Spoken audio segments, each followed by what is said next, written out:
Afternoon. आज का जो अभी का जो टॉपिक है इस समय का वो है डोसेस कंपनसेशन पे। ये भी पार्ट्स है सेक्स डिटर्मिनेशन का कि आपको पता है कि मेल में जो क्रोमोसोम्स होते हैं 44 ऑटोसोम्स और एक पेयर जो होते हैं एक जो होते हैं सेक्स क्रोमोसोम्स होते हैं 44 प्लस XY और फीमेल में होते हैं 44 XX। अगर यहाँ पर देखेंगे इस फिगर में कि जो डोसेस कंपनसेशन में बताया गया है कि जो मेल जो है उसमें 44 XY है और फीमेल जो है XX है, मतलब 44 क्रोमोसोम्स जो मेल में है वो सिमिलर है 44 क्रोमोसोम्स के फीमेल से, और ये जो S क्रोमोसोम्स मेल में है और जो S क्रोमोसोम्स फीमेल में है ये भी सिमिलर है, क्योंकि all the metabolic activities of the body that is controlled by genes which are present on the this chromosomes and that chromosomes। लेकिन जो मेल में जो दूसरा क्रोमोसोम्स है जो ये Y है और यहाँ पर X है, मतलब कि यहाँ पर X क्रोमोसोम्स होना चाहिए, यहाँ पर X क्रोमोसोम्स नहीं है, लेकिन फीमेल में यहाँ पर X क्रोमोसोम्स है। इसका मतलब ये है कि अगर मेल में ये भी क्रोमोसोम्स एक्टिव हो जाएगा, एक क्रोमोसोम्स इसमें ये एक्टिव है, ये भी एक्टिव है, काम कर रहे हैं। अगर फीमेल में ये वाला भी X क्रोमोसोम्स एक्टिव हो जाएगा तो डबल इसका वर्क हो जाएगा, डबल काम हो जाएगा। क्योंकि इसके पास तो नहीं है, मेल में Y क्रोमोसोम्स है, तो इसी को कंपनसेट करने के लिए, मतलब इसको XY को कंपनसेट करने के लिए फीमेल के हर एक सेल्स में एक X क्रोमोसोम्स इनएक्टिव हो जाता है। हर सोमैटिक सेल्स में, फीमेल के हर सोमैटिक सेल्स में एक X क्रोमोसोम्स इनएक्टिव हो जाता है। इसका मतलब ये नहीं है कि ये X क्रोमोसोम्स जो है वो फीमेल में शुरू से ही at the time of fertilisation के समय ही इनएक्टिव रहता है, ऐसा नहीं है। ये जो फीमेल में 44 XX क्रोमोसोम्स हैं, ये जो है 16 days of pregnancy, 16 days of pregnancy के समय तक ये XX क्रोमोसोम्स जो हैं फीमेल में एक्टिव रहते हैं। इसके बाद after 16 days of the pregnancy एक X क्रोमोसोम्स इनएक्टिव हो जाता है। चूंकि आपको मालूम है अगर फीमेल चाइल्ड का फॉर्मेशन हो रहा है उसमें से एक 50% क्रोमोसोम्स फादर की तरफ से आता है और 50% S क्रोमोसोम्स मदर की तरफ से आता है। तो ये दोनों एक्सेस क्रोमोसोम्स आ जाएंगे तो ये अपने वर्क और मेटाबॉलिक रेट को बढ़ाएंगे। तो जिसको कंपनसेट करने के लिए क्या होता है कि इसमें 50% पैटर्नल क्रोमोसोम्स वो इनएक्टिव हो जाता है, तो 50% मैटरनल क्रोमोसोम्स वो एक्टिव हो जाएगा। तो इस तरह से जो फीमेल की बॉडी जो होती है मोज़ेक पैटर्न की बन जाती है।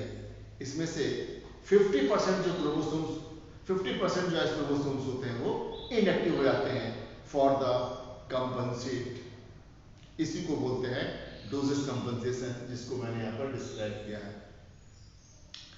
यहाँ पर ये लिखा है कि doses compensation 1X chromosomes of the female, 1X chromosomes of the female become inactive in all her somatic cells।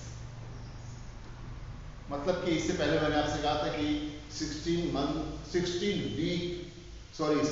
days of pregnancy eight the time of blastocyst formation, उस समय तक मतलब 15 डेज तक दोनों X क्रोमोसोम्स एक्टिव रहेंगे, लेकिन उसके बाद क्या हो जाएगा कि एक एक्स क्रोमोसोम जो है फीमेल का वो इनएक्टिव हो जाएगा, क्योंकि जो मेल के साथ क्रोमोसोम से या एक्स एक्स है ये इसका डोज डबल हो जाएगा। इस डबल डोज को रोकने के लिए, कंपनसेट करने के लिए क्या होगा कि इसमें जो है एक क्रोमोसोम जो है वो सोमैटिक सेल्स में इनएक्टिव हो जाएगा। सिर्फ सोमैटिक सेल्स में इनएक्टिव होगा, not in the germ cells की बात कर रहे हैं। तो क्या लिखा, what is doses compensation? Doses compensation में ये कहा गया है कि one x chromosomes of the female become inactive in all her somatic cells.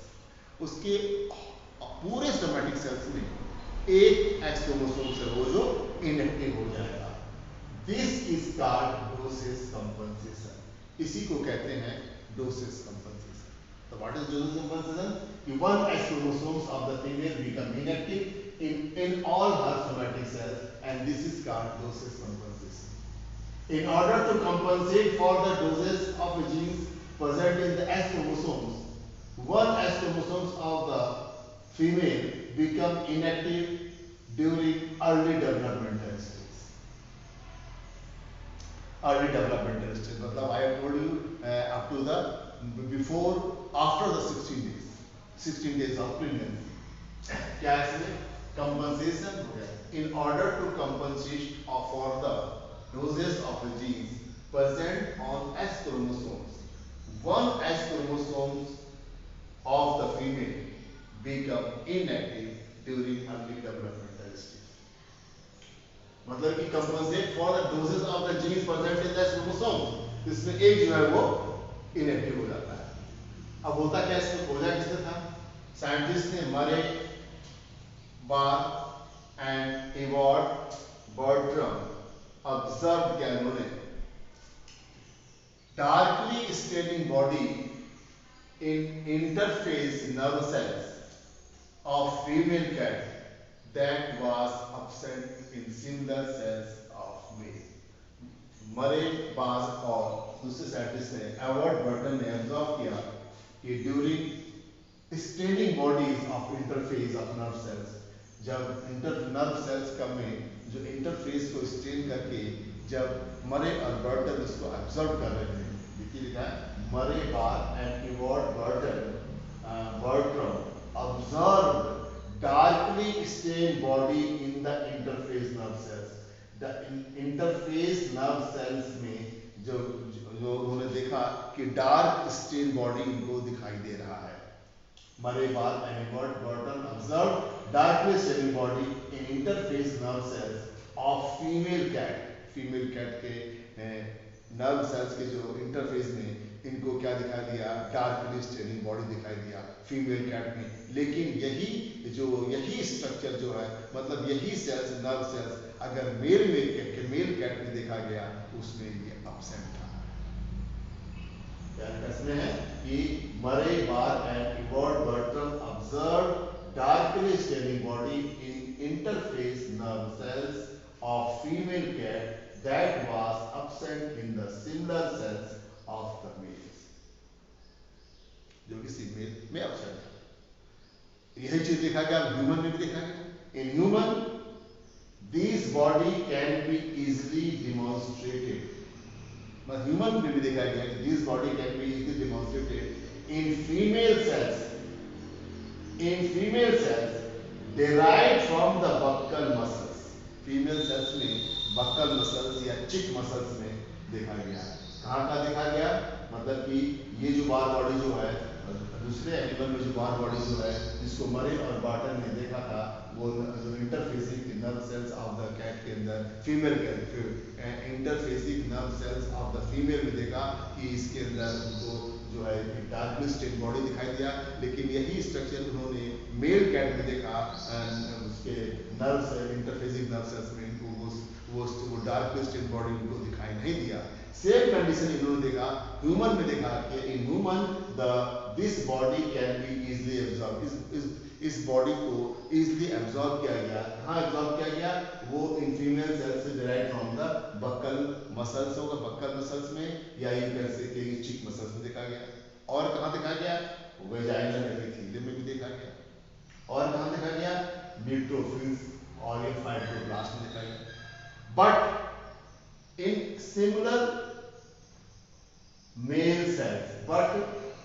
but in similar male cells this structure is but इसमें यहाँ पे भी याद रखना but in similar male cells ये जो था absent था लिखा नहीं absent but in similar male cells it was absent.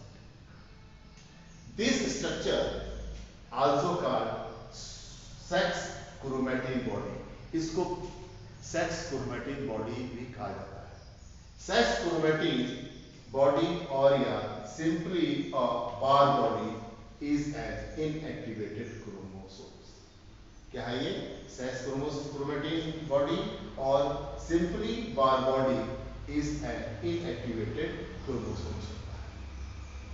Further क्या है? साइंटिस्ट ने सुमो ओकोवा, कौन सुसुमो ओकोवा was first to suggest that the Bohr body arises from one of the two X chromosomes. मतलब कि सुसुमो ओकोवा जो पहले साइंटिस्ट थे उन्होंने कहा कि जो Bohr bodies होते हैं they arise from one of the two X chromosomes. मतलब कि दो X chromosomes में से एक से जो है Bohr body जो है वो डेवलप होता है. If one of the two X chromosomes is inactive in the cells of the female, the doses of the genetic information that can be expressed in males and females as females will be equivalent. Regardless of how many X chromosomes a somatic cells possess, all but one of these appear to be inactivated and can be seen in the Bohr body. तो उन्होंने कहा यहाँ पर कि regardless of the how many X chromosomes a somatic cells possess, all but one of these appear to be inactivated and can be seen as a Bohr body. मतलब कि जो general जो बॉडी होता है फीमेल का उसमें जो दो एक्स क्रोमोसोम्स होते हैं उसमें एक क्रोमोसोम्स जो होते हैं वो इनएक्टिव होता है, उसी को Bohr बॉडी कहते हैं. क्या है? एग्जांपल है number of Bohr body is seen in the somatic cells of Turner syndrome. Turner syndrome में जो है Bohr बॉडी है, मतलब कि नो यहाँ पे नंबर नहीं, नो Bohr बॉडी, मतलब कि no Bohr body. Turner syndrome जो होता है दैट इज 45 प्लस x0. तो इसके अंदर जो है अगर एक हट जाएगा तो यहाँ पर कोई Bohr बॉडी नहीं रहेगा. इसमें लिखा है कि no Bohr body is seen in the somatic cells of Turner syndrome. One Bohr body is seen in the Klinefelter syndrome. One Bohr body जो क्या क्लीनफेल्टर सिंड्रोम में इसमें x y है, एक x लौटा दीजिएगा. मतलब इसमें एक लेमन लैंग्वेज में कह सकते हैं कि एक x को हटा देंगे, जितने भी इसके बाद x बचेंगे उनको Bohr बॉडीज कहते हैं. तो इसी तरह से जो है इसमें दिखाया गया है कि in Klinefelter XXY two Bohr body, मतलब कि इसमें जो यहाँ लिखा है कि one Bohr body is seen in the Klinefelter syndrome. Two Bohr body is 48 chromosomes. इसमें दो Bohr बॉडीज में 48 क्रोमोसोम्स रहेंगे, इसमें सट जाएगा. Therefore, the number of Bohr bodies follows a rule क्या है n-1. कितना नंबर ऑफ बॉडीज है उसको पता करने के लिए एक रूल है n-1, where n is the total number of X chromosomes present. मतलब कितने नंबर ऑफ क्रोमोसोम्स होंगे, जितने नंबर ऑफ X क्रोमोसोम्स होंगे, x 3x होंगे -1 तो एक हट जाएगा. 3 में से 3 अगर सपोज 3x है यहाँ पे तो एक x इसमें से माइनस हो जाएगा तो कितना बचेगा? 2 बचेगा. तो 2 क्या कहलाएगा? Bohr bodies कहलाएगा. तो जितने नंबर ऑफ क्रोमोसोम्स जो हैं, मतलब ये फार्मूला है therefore number of Bohr bodies follows and rule क्या है n-1 rule, where n is the total number of X chromosomes present. n जो total number of X chromosomes -1 जो हो जाएगा, इसके बाद जो जितने भी X chromosomes बचेंगे वही क्या कहलाएगा? डोजेस कंपनसेशन कहलाएगा।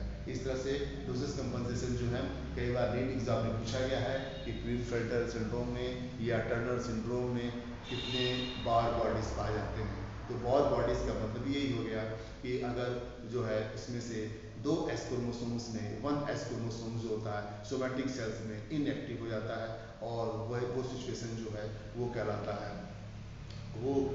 Doses compensation.